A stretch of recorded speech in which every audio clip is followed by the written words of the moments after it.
중국이 10년간 추격했지만 실패한 이유가 밝혀졌습니다. 2007년 한국 조선소의 첨단 설계도 347장이 중국으로 넘어갔습니다. 8억 원에 팔린 4년간의 땀과 눈물이었죠. 중국은 3년 안에 복제하겠다고 자신했습니다.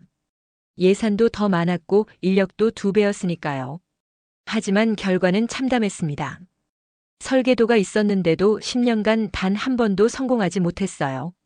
그 같은 시간 한국은 2세대, 3세대를 거쳐 세계 시장을 장악했습니다. 도대체 무엇이 달랐을까요? 2017년 산업 스파이 리웨이가 서울행 비행기에 몸을 실었습니다. 10년 만의 고백을 위해서였죠. 그가 깨달은 충격적인 진실은 무엇이었을까요? 기술은 훔칠 수 있어도 절대 복사할 수 없는 한 가지, 지금부터 그 이야기를 공개합니다. 안녕하세요. 저는 리웨이입니다. 42세, 베이징에서 산업정보 분석가로 일했어요. 2007년 3월, 제 인생에서 가장 완벽한 임무를 수행했습니다. 서울 강남의 한 카페였어요. 창밖으로 사람들이 바쁘게 지나갔죠. 저는 노트북을 열고 기다렸습니다. 오후 3시 정각, 그가 나타났어요. 정대리라고 불렀습니다. 한국 조선소 협력업체 직원이었죠. USB를 건네받았어요. 작고 검은색이었습니다. 무게는 거의 느껴지지 않았죠. 하지만 안에 든 내용은 무거웠어요. 설계도 347장, 한국이 4년간 개발한 첨단 선박 설계 전부였습니다. 8억 원을 송금했어요. 정대리는 고개를 숙였죠. 아이 수술비가 필요하다고 했습니다. 저는 아무 말하지 않았어요. 이유는 중요하지 않았거든요. 베이징으로 돌아왔습니다. 보고서를 작성했어요. 상부는 만족했죠. 잘했다는 칭찬을 들었습니다. 보너스도 받았어요. 그날 밤 저는 USB 내용을 다시 확인했습니다. 놀라웠어요. 스커트 구조, 추진 시스템, 제어 알고리즘까지 모든 게 있었습니다. 한국이 미국 기술 없이 독자 개발한 결과물이었죠. 4년의 시간, 4,500억 원의 예산이 담긴 자료였어요. 우리 팀장이 말했습니다. 3년 안에 만들 수 있겠냐고요. 가능하다고 대답했어요. 설계도가 있으니까요. 복사만 하면 됐습니다. 2007년 5월 상하이 조선소에 프로젝트가 시작됐어요. 예산은 6천억 원이었습니다. 한국보다 많았죠. 인력도 2배였어요. 자신감이 넘쳤습니다. 저는 설계도를 엔지니어들에게 나눠줬어요. 그대로 만들라고 지시했죠. 쉬운 일이라고 생각했습니다. 이미 완성된 답안지가 있었으니까요. 그날 밤 딸이 전화했어요. 대학에서 기계공학을 공부하고 있었습니다. 아빠, 과제가 너무 어려워요. 스스로 풀어야 한다고 말해줬죠. 베끼면 안 된다고요. 하지만 저는 그때 모순을 느끼지 못했습니다. 2008년 1월이었습니다. 상하이 조선소 실험장에 첫 시제품이 도착했어요. 은색 선체가 햇빛에 반짝였죠. 설계도대로 만들었습니다. 치수도 정확했어요. 시험 당일 저는 긴장했습니다. 팀장과 정부 관계자들이 모두 왔어요. 성공을 확신했죠. 엔진이 돌아갔습니다. 소리가 컸어요. 선체가 떨렸죠. 공기가 주입됐습니다. 스커트가 부풀어야 했어요. 하지만 이상했습니다. 한쪽만 올라갔죠. 반대편은 그대로였어요. 균형이 무너졌습니다. 엔진을 멈췄어요. 엔지니어들이 달려갔죠. 스커트를 확인했습니다. 설계도와 똑같이 만들었는데 작동하지 않았어요. 왜죠? 제가 물었습니다. 엔지니어가 고개를 저었어요. 소재 배합이 문제 같다고 했죠. 설계도에는 비율만 나와 있었습니다. 구체적인 제조 공정은 없었어요. 다시 만들었습니다. 2개월이 걸렸어요. 2번째 시험도 실패했죠. 이번엔 엔진 출력이 부족했습니다. 설계도대로 조립했는데 힘이 약했어요. 팀장이 화를 냈습니다. 도면이 잘못된 거냐고요. 아니라고 대답했어요. 한국은 이걸로 성공했으니까요. 그럼 우리가 못하는 거냐고 물었죠. 대답할 수 없었습니다. 3개월이 더 지났어요.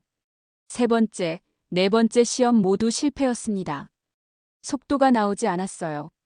제어도 불안정했죠. 설계도는 완벽했는데 결과는 엉망이었습니다. 밤마다 설계도를 다시 봤어요. 뭘 놓쳤을까 생각했죠. 모든 게 다 있었습니다. 치수, 구조, 배치까지요. 하지만 작동하지 않았어요. 2009년 6월이었습니다. 1년 반 동안 6번 실패했어요. 예산은 이미 절반을 썼죠. 팀장이 회의를 소집했습니다. 프로젝트 중단을 검토한다고 했어요. 저는 반대했습니다. 조금만 더 시간을 달라고 했죠. 하지만 확신은 없었어요. 설계도를 훔쳤는데 왜 안 되는지 이해할 수 없었습니다. 그날 밤 인터넷 뉴스를 봤어요. 한국 조선소 소식이 떴죠. 2세대 모델 개발 완료라는 제목이었습니다. 가슴이 철렁했어요. 기사를 클릭했습니다. 사진이 나왔어요. 한국의 새로운 선박이었죠. 우리가 훔친 설계와 달랐습니다. 더 작고 날렵해 보였어요. 성능 수치를 읽었습니다. 속도는 78km였어요. 우리 목표가 74였죠. 효율은 87%라고 나왔습니다.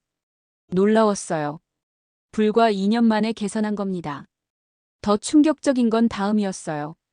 수출 계약 체결이라는 소식이었죠. 인도네시아, 태국, 필리핀 세 나라였습니다. 우리는 아직 시제품도 못 만들었는데요. 팀장에게 전화했어요. 뉴스 봤냐고 물었죠. 이미 알고 있었습니다. 상부에서 난리라고 했어요. 우리가 뭘 하고 있냐는 질문을 받는다고요.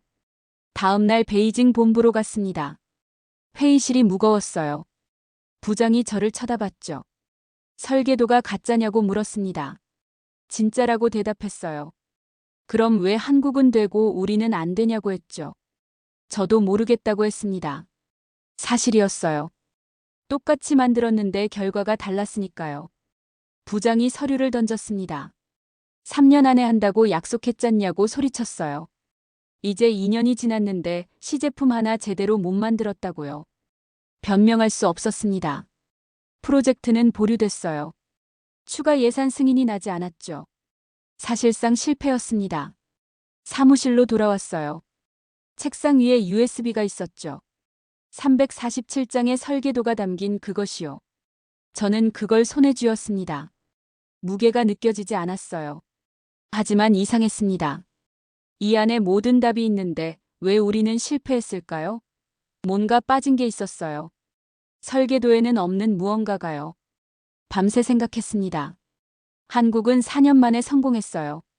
우리는 설계도까지 있는데 2년째 실패하고 있었죠. 차이가 뭘까요? 문득 깨달았습니다. 우리는 복사했지만 한국은 만들었다는 것을요. 그들은 실패하면서 배웠을 거예요. 우리는 답만 보고 과정을 건너뛰었죠. 2010년 3월이었습니다. 프로젝트가 재개됐어요. 새로운 팀장이 왔죠. 군 출신이었습니다. 엄격했어요.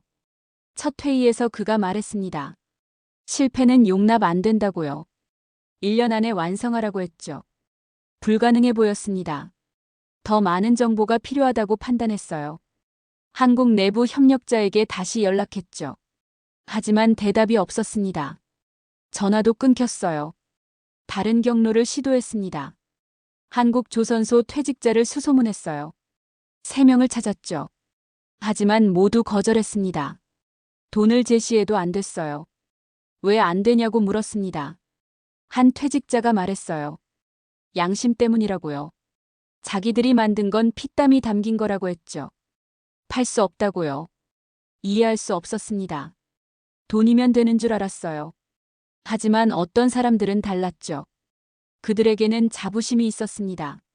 결국 공개 자료만으로 진행했어요. 학회 논문, 특허 문서, 박람회 발표 자료들이요. 조각을 맞추듯 분석했죠. 6개월이 지났습니다. 새로운 시제품을 만들었어요. 이번엔 조금 나아졌죠. 속도가 60km까지 나왔습니다. 하지만 목표는 74였어요. 팀장이 재촉했습니다. 더 빨리 하라고요. 저는 압박감을 느꼈어요. 밤을 새워 일했죠. 하지만 진전이 더뎠습니다. 2011년 11월이었어요. 또 뉴스가 떴죠. 한국이 3세대 모델을 발표한 겁니다. 속도 82km, 효율 89%였어요. 우리는 아직 1세대도 제대로 못 만들었는데요. 한국은 벌써 3세대였습니다. 격차가 벌어지고 있었어요. 회의에서 한 엔지니어가 말했습니다.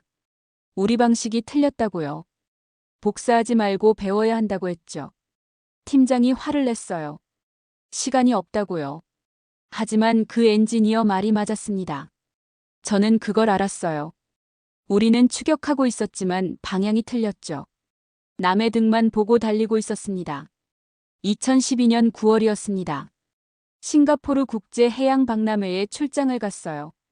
각국의 최신 기술이 모이는 자리였죠. 한국 부스가 가장 컸습니다. 사람들이 몰려 있었어요. 저도 다가갔죠. 3세대 모델이 전시돼 있었습니다. 실물을 보니 감탄이 나왔어요. 세련됐죠. 우리 시제품과는 차원이 달랐습니다. 설명을 들었어요. 모든 수치가 우수했죠. 한국 엔지니어가 발표했습니다.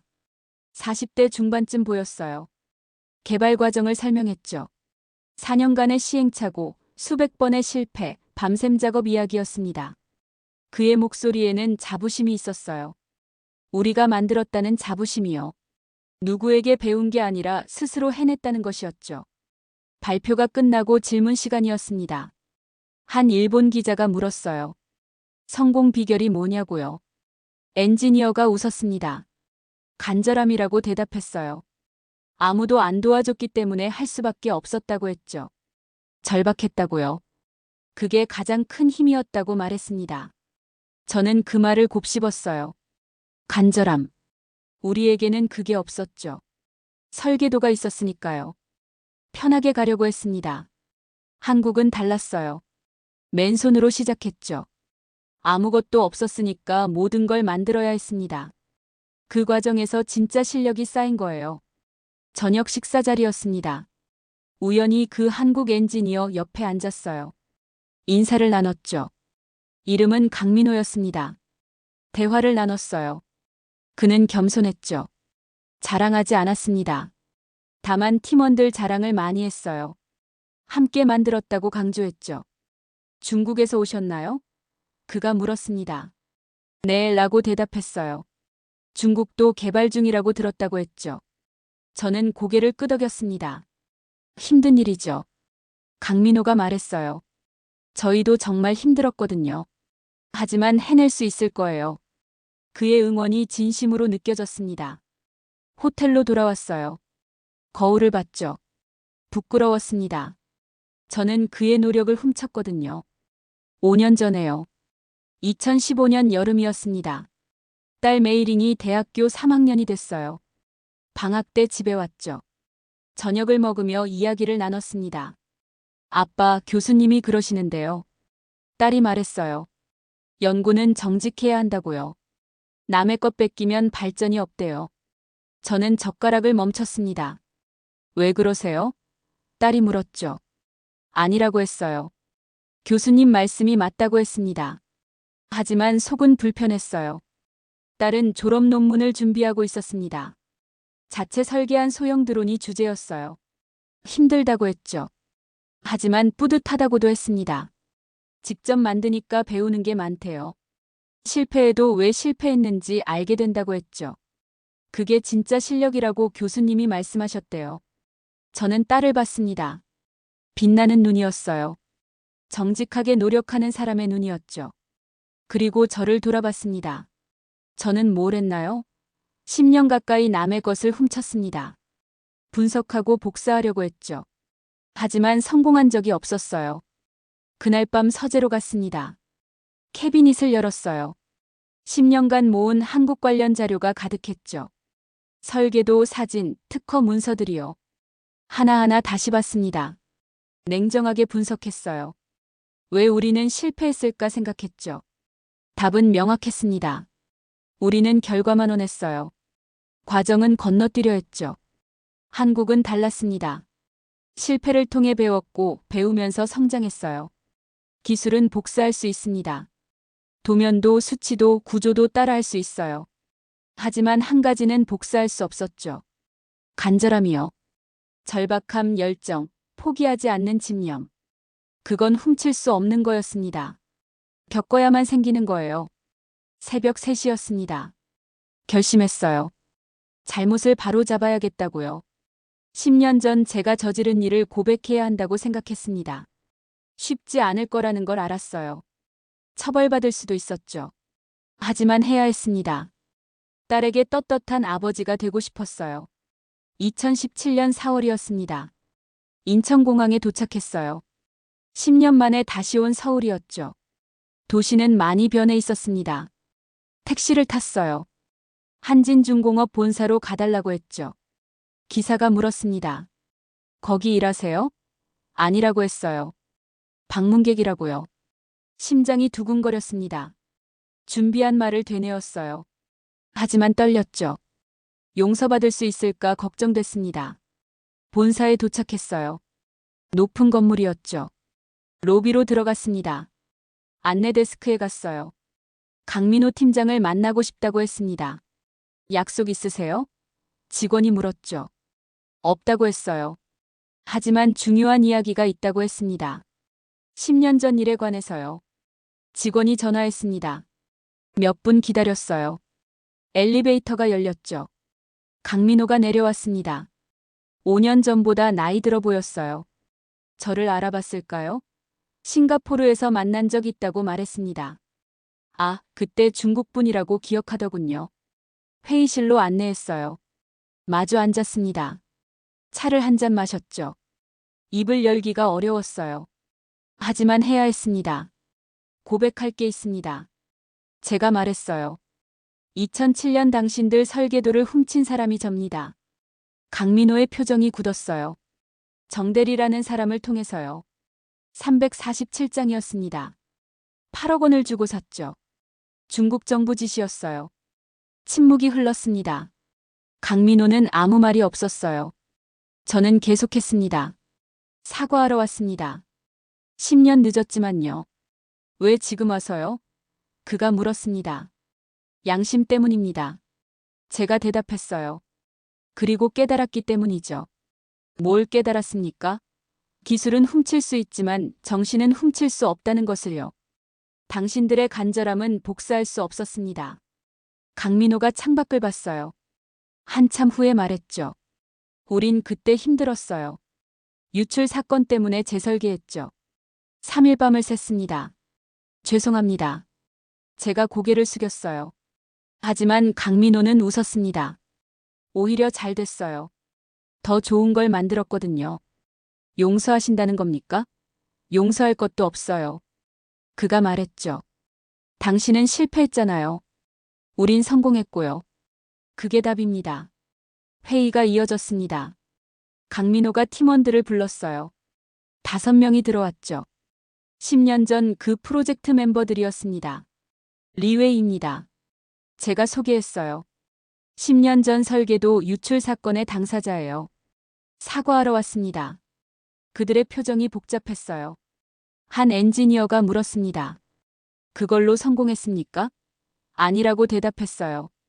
10년간 실패만 했습니다. 설계도가 있었는데도요. 왜 실패했을까요? 다른 엔지니어가 물었죠. 과정을 건너뛰려 했기 때문입니다. 당신들은 실패하며 배웠지만 우린 답만 보려 했어요. 침묵이 흘렀습니다. 강민호가 말했어요. 협력하고 싶습니까? 네, 제가 고개를 끄덕였죠.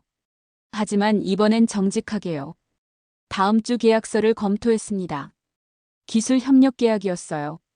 중국이 돈을 내고 한국이 가르쳐주는 거였죠. 정당한 거래였습니다. 6개월 후 중국팀이 한국에 왔어요. 우리 엔지니어 10명이었습니다. 한국팀과 함께 일했죠. 이번엔 처음부터 배웠어요. 실패하는 법을 배웠습니다. 왜 안 되는지 분석하는 법을요. 포기하지 않는 법도 배웠죠. 한국팀은 인내심 있게 가르쳤어요. 1년이 지났습니다. 우리는 첫 시제품을 완성했어요. 이번엔 작동했습니다. 속도 70km가 나왔죠. 완벽하진 않았지만 우리 것이었어요. 강민호가 축하한다고 했습니다. 이제 시작이라고요. 계속 개선하면 된다고 했죠. 저는 감사했어요. 2020년 봄이었습니다. 중마이너스한 합작 프로젝트가 발표됐어요. 4세대 친환경 선박이었죠. 양국 기술이 합쳐진 결과였습니다. 발표회에 딸 메이링도 왔어요. 그녀는 이제 엔지니어였습니다. 이 프로젝트에 참여했죠. 자랑스러웠어요. 아빠, 이게 맞는 거죠? 딸이 물었습니다. 훔치는 게 아니라 배우는 거요. 네, 제가 대답했어요. 이게 맞는 길이야. 기자회견에서 질문이 나왔습니다. 성공 비결이 뭐냐고요? 제가 마이크를 잡았어요. 정직함입니다. 남의 것을 훔치지 않고 배웠어요. 실패를 두려워하지 않았습니다. 그리고 한국팀의 간절함을 배웠죠. 강민호가 옆에서 말했습니다. 협력이 답입니다. 혼자 가면 빠르지만 함께 가면 멀리 갑니다. 우린 함께 가기로 했어요. 그날 저녁 서울 야경을 봤습니다. 10년 전과 같은 도시였지만 제 마음은 달랐어요. 더 이상 죄책감이 없었습니다. 딸에게 전화했어요. 오늘 뿌듯하다고 말했죠. 정직하게 일한 결과라고요. 딸이 웃었습니다. 자랑스럽다고 했어요. 기술은 배울 수 있습니다. 하지만 정신은 스스로 만드는 거예요. 간절함, 열정, 정직함. 그게 진짜 힘입니다. 10년 만에 배운 교훈이었어요. 10년입니다. 중국이 훔친 설계도로 실패한 시간이에요. 같은 10년 한국은 세계 1위가 됐습니다. 차이는 단 하나였어요. 복사와 창조의 차이였죠. 리웨이는 마침내 깨달았습니다. 기술은 훔칠 수 있지만 간절함은 훔칠 수 없다는 것을요. 347장의 설계도보다 강력한 건 포기하지 않는 정신이었습니다. 2020년 중국과 한국은 함께 4세대 선박을 만들었어요. 이번엔 훔친 게 아니라 배운 겁니다. 정직하게, 천천히 하지만 확실하게요. 한국이 증명한 건 기술력이 아니었습니다. 작아도 늦어도 간절하면 이긴다는 것. 바로 그거였어요. 지금도 전 세계 바다를 한국이 만든 배들이 달리고 있습니다. 당신이 모르는 곳에서 조용히 하지만 당당하게요. 이 이야기가 여러분에게 작은 용기가 되었기를 바랍니다. 감동 두툼은 세계 곳곳에서 일어나는 진짜 감동 스토리를 전합니다.